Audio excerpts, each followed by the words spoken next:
Hello, what I have here is what's called the new sales model, as opposed to the old sales model, which is the stereotypical, the salesperson who talks non-stop and browbeats people into buying. That doesn't work anymore, basically. What does work is that you have to establish trust and overcome fear before you can get any further. And there's no point in selling or trying to sell unless you've got people trusting you and, you know, getting rid of the fear of failure and fear of making the wrong decision, which is the big fear. So how do you do that? Well, the first thing is you have to establish some sort of rapport with what's called Icebreaker Statement. So you have to sort of break the ice, and then you have to establish trust. And until you get this rapport and trust, you can't really go any further. Now, you can establish trust by things like mirroring and matching. So wearing the same sort of clothes as the people you're dealing with, using the same sort of language. If they're audio, you're audio. If they're verbal, you're verbal. Mirroring their gestures and their body language. There's lots of ways of establishing rapport.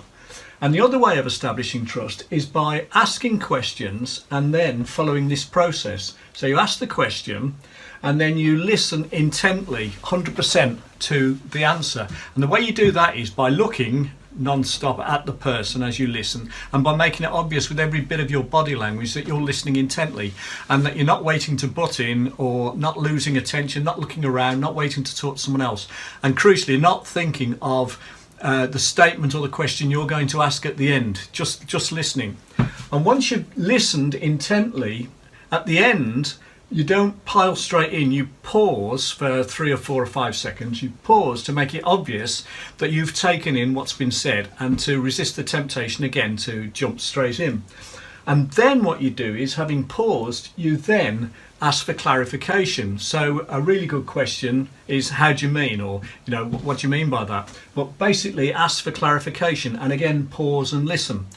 And then once you know absolutely definitely what it is that the prospect has been saying, or the person you're dealing with has been saying, then what you do is you paraphrase back to them what they've said. So you've asked the questions, you've listened intently, you've paused before you answer, you've asked for clarification, and you've paraphrased what it is they've told you. You put it in your own words, but basically asking them back, is that what they meant?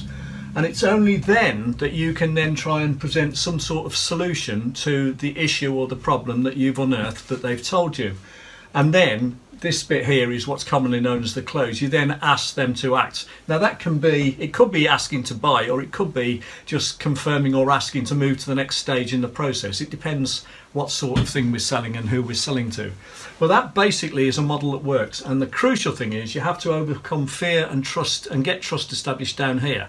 And if anyone's seen Maslow's triangle, it's the same thing. Maslow's triangle basically says that people can't fulfill themselves and self-actualize until they've overcome the basic fears and wants and needs of, sustaining life, if you like.